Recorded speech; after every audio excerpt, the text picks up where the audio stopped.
abantu bagize uruhare mu bikorwa byahinduye amateka y'isi mu kinyejana cya 20 haba mu byiza cyangwa mu bibi. Ni abantu bagiye baba urugero ku bandi, bakabashimisha, bakabahindura ndetse abandi bagakurwaho amasomo. Ni muri urwo rwego tugiye kubagezaho abantu 10 ba mbere mu kinyejana cya 20 bagize ibikorwa by'indashyikirwa mu guhindura amateka y'isi haba mu byiza cyangwa mu bibi, nk'uko tubikesha urubuga Wonders List. Ikinyejana cya 20 cyatangiye ku tariki ya mbere Mutarama 1901 kikarangira ku tariki ya 31 Ukuboza muri 2000.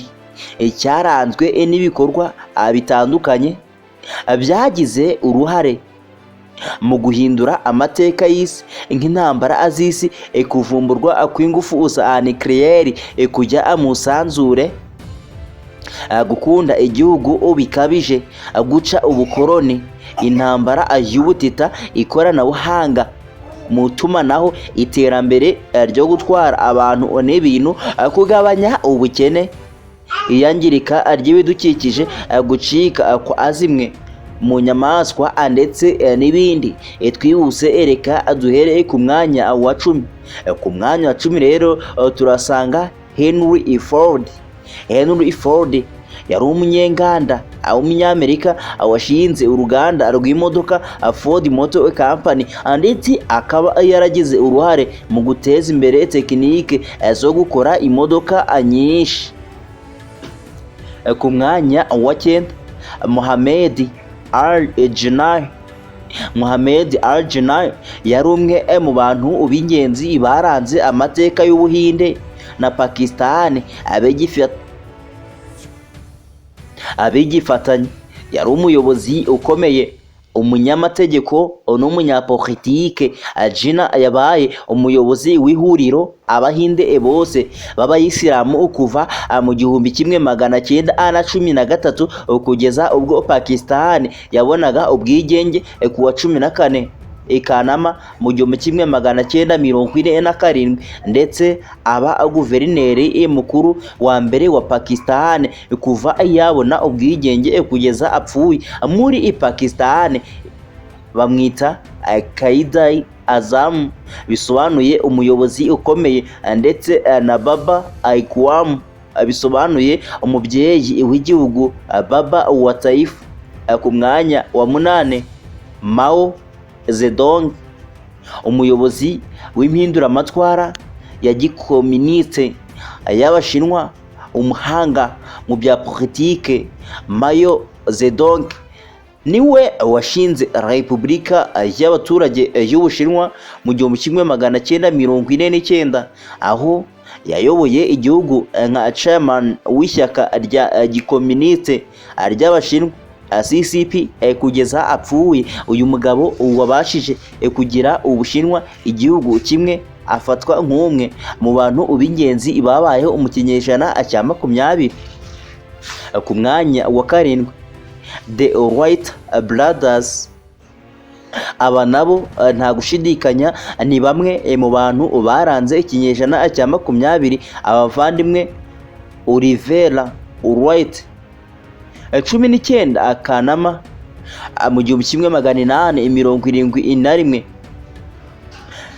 kugeza kuri 30 Mutarama 1948, na Wilbur Wright 16 Mata 1867 kugeza kuri 30 Gicurasi 1912. N'abavandimwe babiri b'Abanyamerika b'abahimbyi bagize uruhare mu kuvumbura indege. Nyuma yo gutunga iduka rikora amagare, yapfuye gukora amagerageza no gushakisha mu bijyanye n'iterambere ry'iby'indege. Gukora kwabo biga byinshi ku ndege ikwatumye bakora indege ya mbere iremereye mu mpera z'1904 binjira muri 1905 nibwo abashyize agaragara igisa nk'indege kiguruka, nubwo atari bo ba mbere bari bagerageje igisa nko gukora indege. Abavandimwe nibo ba mbere bakoze ibikoresho bigenzura indege uyitwaye yakoresha akabasha kuyigenzura, byatumye indege ifite amababa ibasha kuguruka. Ku mwanya wa gatandatu, Adolf Hitler. Adolf Hitler ni Umudage wavukiye muri Autriche, akaba n'umuyobozi w'ishyaka ry'Abanazi. Yabaye chancelier w'Ubudage kuva mu 1933 kugeza muri 1945, ndetse aba umunyagitugu mu Budage kuva muri 1934 kugeza muri 1945. Yagize uruhare mu guteza intambara ya kabiri y'isi ndetse no gukorera jenoside Abayahudi.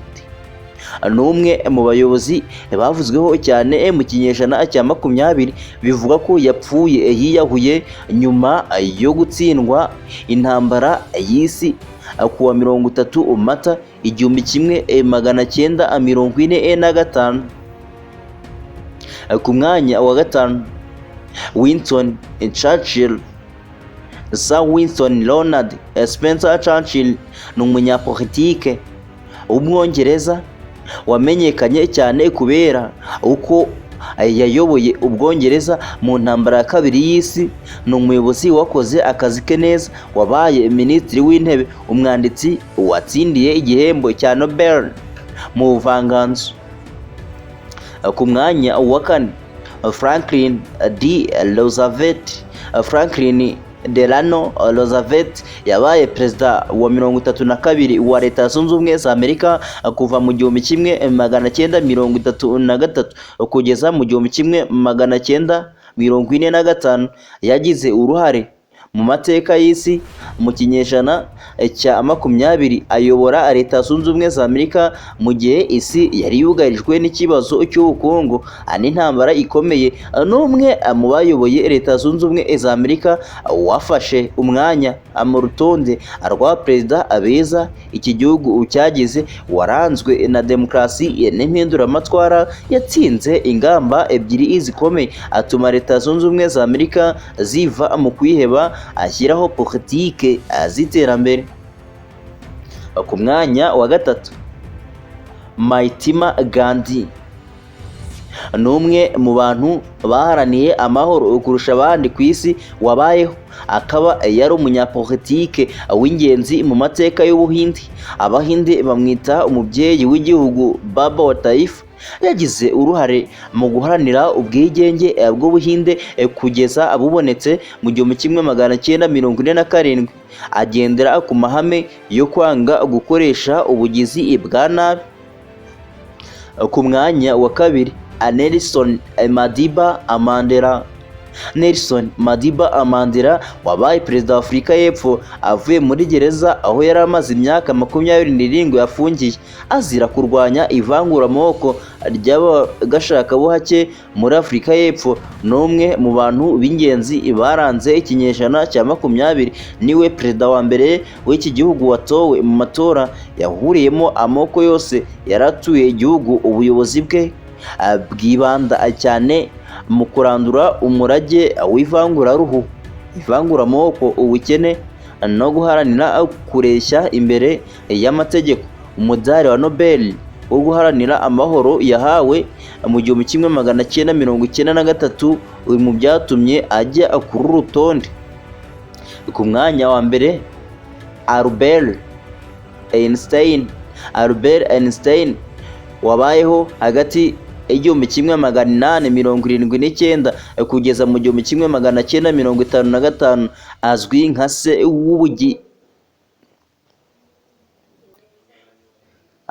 nka se w'ubugenge bugezweho, modern physics. N'umwe mu bateje imbere imitekerereze ya gihanga, ariko icyatumye abantu barushaho kumukunda ni ukuntu yasetsaga. Ngo nubwo yari umwe mu bantu b'abahanga mu kinyejana cya 20, yari umuntu wisanzurwaho, extravert.